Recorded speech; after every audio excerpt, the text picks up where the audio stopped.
Here is the three major, laser pointer, the three major nutrients that go into all fertilizer. Nitrogen at the top, phosphate at the bottom, phosphate in the middle, potash at the bottom. These numbers here are the percentage that the United States imports. You'll notice for nitrogen and phosphate, we're pretty much self-sufficient. Our problem is potash. But 90% of the potash we get, you can't really read that. But this is Canada. So you know they're good for something. We only get 12% of one sliver from the conflict zone. Brazil gets over 80% of its fertilizer from the Russian space. Australia, it's about half. Oh no, it gets worse, because the rest is roughly evenly split between China and the Middle East. Isn't it crazy? We've forgotten about the Middle East that soon. Spoiler alert, it hasn't gotten any better. And now that the United States is no longer in the middle of all of it, the Saudis and the Iranians are really looking forward to having a nice, dirty little war. And so everything that we've ever thought was a problem with the Middle Eastern energy is a problem with the Middle Eastern energy, but not for us because of the shale revolution.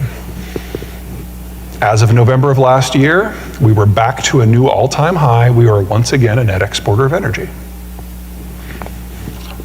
I hate this graphic. This is the one that gives me nightmares. This is a calorie graphic. Every country in dark blue or dark green is a major producer and exporter of soy and grain-based calories. Everyone else is a net importer. And the countries in red and orange import at least half the calories they consume. The countries with X's are those that, in a world without a reliable fertilizer input system, are looking at least a 40% reduction in their ability to grow the crop in the first place. Deglobalization means a lot of different things for different people. For the United States, it's primarily an opportunity. We've been subsidizing the global system as our commitment to fight the Cold War, but that ended 30 years ago, and we've been backing away ever since. Joe Biden, since he was there when Europe was founded, remembers where Europe is. And we're seeing more security cooperation with the Europeans than we have since the 80s. And I personally think that's great. But there's no guns for butter deal in play here like there used to be. Every trade fight that Donald Trump picked, Biden has continued. In fact, he's taken every tweet that Trump ever sent out and turned it into policy and run it through a really good grammar checker and institutionalized it. We're not going back to the old system. And that means there's a lot of countries facing some critical challenges in just the next few years. And anyone who can take advantage of that by producing and processing foodstuffs for export is going to make an obscene amount of money. Manufacturing is sexy, I get it. But agriculture in North America, that is going to be the fastest growing economic sector in the world for at least the next 4 decades. And the decisions you make today will determine how big of a chunk of that is yours. Final slide. Inflation. This is the United States and Canada, similar economic structures, heavily interconnected. You'd expect the numbers to track, they do.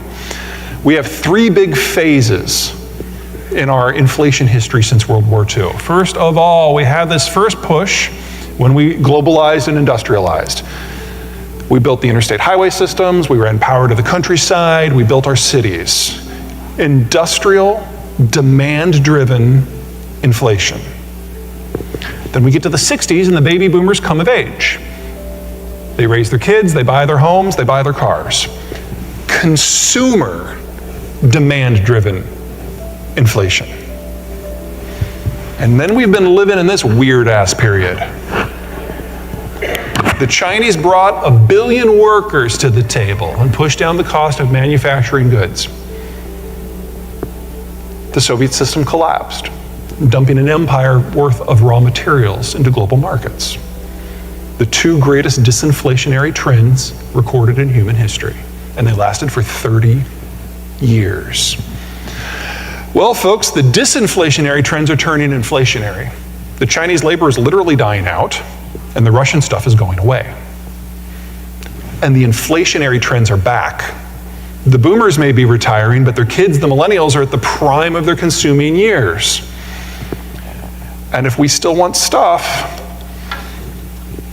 we need an industrial build-out that will double the size of our manufacturing capacity and our processing capacity. We are going to have 9 to 15% inflation annually for a minimum of 5 years. Now, before you have a stroke and call your broker, deep breath. If we do this, if we pull it off, we will have supply chains that are at home, that employ people on this continent, that serve people on this continent. The supply chains will be simpler with fewer steps, that are cleaner, you lose less energy, are more highly skilled, are more efficient, and will be largely immune to international shocks. And we will exit that 5-year transition period with the strongest economy that Mexico, Canada, and the United States have ever seen. And we will have 5 years of the fastest growth in the history of all 3 countries. Or we can still have that inflation and after 5 years not have stuff, which means we have more inflation. From my point of view, this is a really easy call. But I'm not the decision maker. That would be you. No pressure. All right, if you're looking for more, the link on the left goes to my newsletter page, the sign up page. It is free. It will always be free, and I will never share your data with anyone. However, with all the money that you're saving, you might want to go to the link on the right, because every 6 months I sponsor a new charity. At this moment I'm going with MedShare. It's an organization that provides medical assistance to communities who can't provide it for themselves because of reasons beyond their own control. So this link goes specifically to their Ukraine page. Okay, I'm done. Thank you.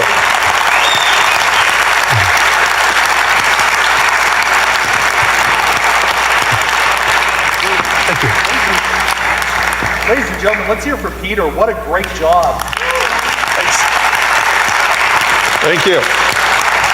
All right, Peter, we have time for a few questions. I don't fly out till 5 in the morning. I'm good. Oh, good. Yeah. Hopefully you fly out at 5. Yeah, you know, we'll jump off that bridge when we get to it. All right. Unfortunately, because of the time, we can only ask a couple of questions. So, Peter, these questions, we asked the audience to text them to us. They came to my iPhone 7, which I will be upgrading tomorrow before I go to the BMW dealership. That seems reasonable. So, we'll do. I don't even drive a BMW. Well, you will now. I will now. At least you'll have one. Yeah. All right, Peter, here is our first question. Globalization was a